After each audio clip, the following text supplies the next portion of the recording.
Alright, guys. So I just got home from my gym. Today was a leg day. And guess what? I hit 350 kgs for the first time. And I couldn't feel no shit. I couldn't feel anything. It doesn't feel like as if I went to gym even.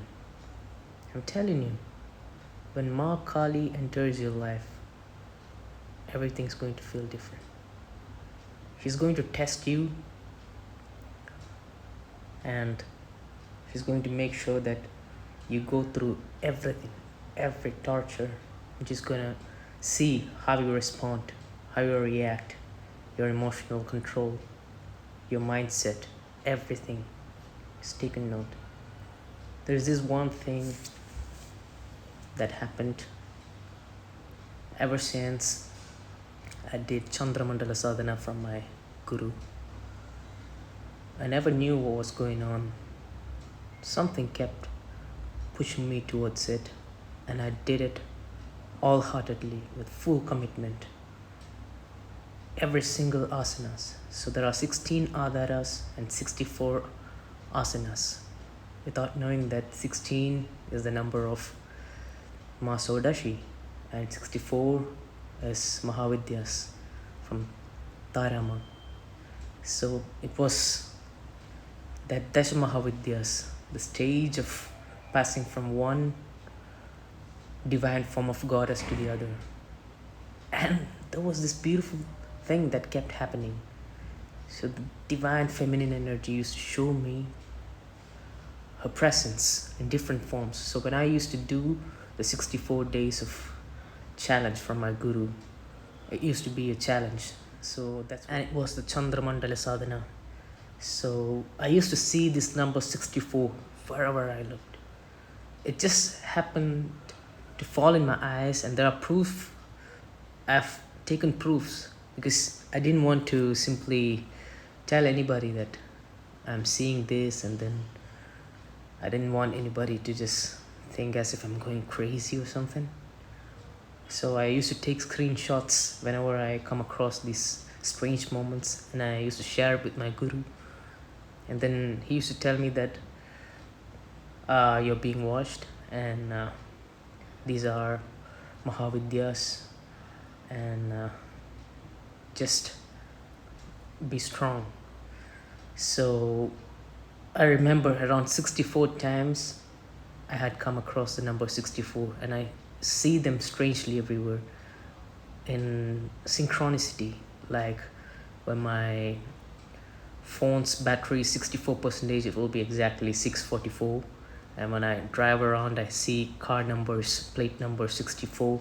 It's very strange, and it just happens to fall directly in my eyes. And ever since then, 64 times it happened, and then ever since then, something took over, and life changed to a new direction, and it was crazy. The kind of testings I had to go through was literally as if I was burning. And then I came across the knowledge in different ways. I knew that Matara had promoted me and left me at the feet of Makali. That's when everything changed.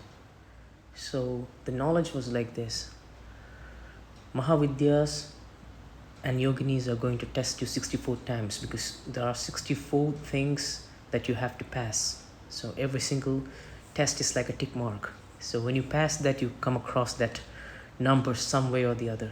And I must have faced it like 64 times in different ways. Every time I took that yes instead of giving a no, when life threw situations and circumstances at me. So I didn't want to just simply step back. I made sure that I fully indulged in everything that life threw at me, because life is all about involving in the dramas that comes to you, because these are the lessons the universe can only communicate through life people and surroundings. So, just like Lord Krishna with a smiling face, I embraced every situation wholeheartedly. And then, when I reached Makali's feet, the first test was from the Pishachas. Like, in the sense, everybody turned evil. People who are close to me, every single thing became like someone who was purposely trying to push me down and test me. And I kept going forward with a smile on my face, understanding that these are testings and everybody's divine. And I used to give my gratitude, say thank you for all the testings every single night. So it kept pushing me. And life took away everything from me, everything in the sense. My people, my money, my properties, my cars, my vehicles, everything. Everything was taken away. And I was pushed to that place where I was all alone. And then later I recognized that this place is somewhere I was destined to be, because I wanted a place where I could do my sadhana with peace of mind without disturbance, because people are never going to understand the Kali Upasaka.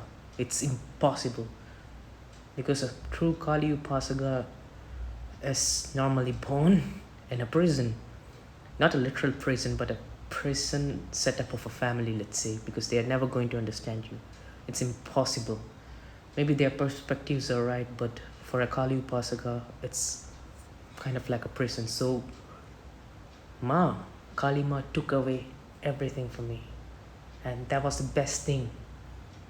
I came to know the power that's lying deep within, that fire inside my heart, the strength of the whole universe. Every time I'm faced with challenges, all I could face, all I could see or experience was that warm embrace of Ma.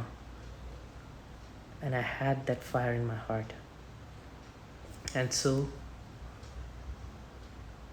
everything around again started giving me those synchronicities. Ma always comes around and shows me some signs like keep going forward, I'm there. And so whether it be tortures, fights, loss, happiness, peace, whatever it is, I indulge in them wholeheartedly, and I give my best with a beautiful smile on my face. And I'm happy to go through whatever, because every time life throws me into fire, that fire is the most beautiful experience. Because when Ma Kali's energy kicks in your life, you know what? Nothing in this world can stop you. Nothing can take away the smile, bliss, and spirit in your heart. It just skyrockets 10x, 100x, just like Goku throwing 100x Kaioken. That's how you feel to be the son of the Divine Mother. And you are 100% sure of everything that you have experienced. It's not some delusion that people these days talk about, because they know nothing about energy.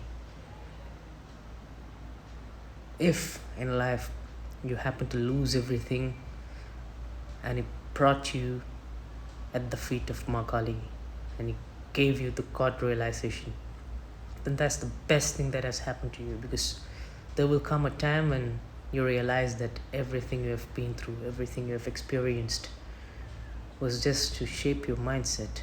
None of it ever mattered. It was all just illusions that was meant to shape you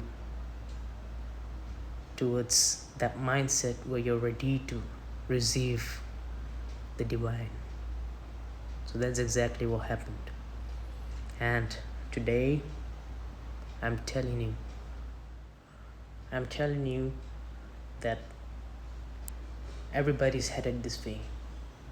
Once you experience about enough, once you achieve enough, your mind is always going to ask you what's next. And as you keep going forward, there will come a point when you realize that there's nothing that can give you self satisfaction, the true self satisfaction. Nothing of this world can, no matter how much you achieve. Because the more you want to experience, the more life is going to bring based on your karmas. Because I remember there was a time back when I used to have these human emotions like greed, lust, envy, all these negative emotions. There are 6 negative emotions, right? So every time I watch my own emotions, I surrender them, I submit them at the feet of the divine, and I ask, what am I gonna do with it? And the answer I used to get was simple. The divine used to whisper through thoughts that I am the one who instilled this emotion in you. Your body and your mind is capable of carrying that emotion because I am that emotion. And I am the one who is working it through you. So indulge in it and experience it to the fullest.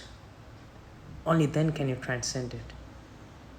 And I realized that is true. And I had to go through it because, you see, it's not about your morality or ethics or anything, because the divinity is far beyond it, beyond dualities of mind. So every time I came across these emotions, when I submit and surrender them at the feet of the divine used to give me exactly circumstances or situations that fall exactly into places where I get to experience and indulge in that deeply. And then as I watch that emotion taking over, controlling my mind, and making me do things that I don't even want to do, I realize that this is not me. And then slowly I get to transcend them. For example, I'll be open. Lust is one of the biggest demons of your mind. I'm telling you, it is the last and final one to ever leave you. It's not easy for a human being to control lust. Everything else can be like, taken control to an extent, but this is a strong emotion. So I used to be a victim of that as well. All of us are, no matter how much you deny. This is something that is within us, because lust is the strongest emotion through which you can connect to the divine, to be honest. So that is why that emotion is there in you. But the only problem is that you don't understand what it is. So it takes control of you. So when I used to get that feeling, that emotion, it's like a wave that comes in. And when you have that observability, that metacognitive intelligence where you can watch your own emotions, thoughts from the seats of your awareness, you start realizing that these emotions are waves that come and then pass. But if you don't have control over it, if you don't know how to use it, it's going to use you and make you victims of a lot of karmas. So life used to throw a lot of situations at me, exactly the ones that are going to help me overcome that. For example, let's get back to the story. There was a time when I was like really into lust, and like in the sense that feeling was so powerful. So I submitted that feeling at the feet of the divine. And you wouldn't believe me what happened. The very next day, someone who I used to admire a lot, someone whose beauty was so mesmerizing, she was beyond my dreams. And it just so happened that everything fell into places where she happened to be the one who opened up a conversation with me, and we happened to meet up, and then we had an intimate relationship for a couple of months. And I even asked her, like, if I could access her Akashic records to understand what is my relation with her or what is my karma with her.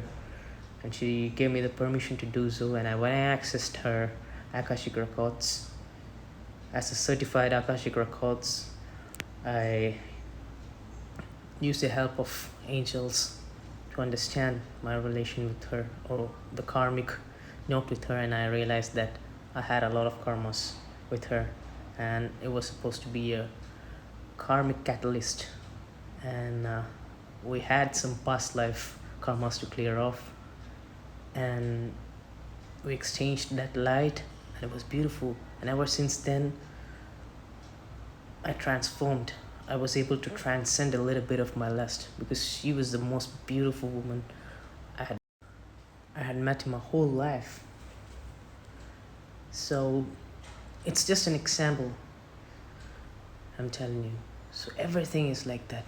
And my anger issues, my greed, everything was just ripped off with my own family circumstances. So as I trace back the setup that life brought from the day I was born into a family where these emotions that I carry could be transcended with the experiences of the right people with you, with the right kind of love you receive, the right kind of situations, and the right kind of emotional baggage that people close to you carry, especially your parents, your relatives, your siblings. So it's just like an energy exchange that you are having within your family itself, and you get to transcend all your emotions very perfectly because the universe orchestrates things exactly like that so that you have a chance to transcend. That's what the whole human life is about. It's an opportunity for you to attain liberation. Everything else you see is just illusion that's actually meant to shape your mindset. So if you consciously use your intelligence and ego to transcend everything and upgrade your awareness, then this life makes sense. None of it, nothing else matters,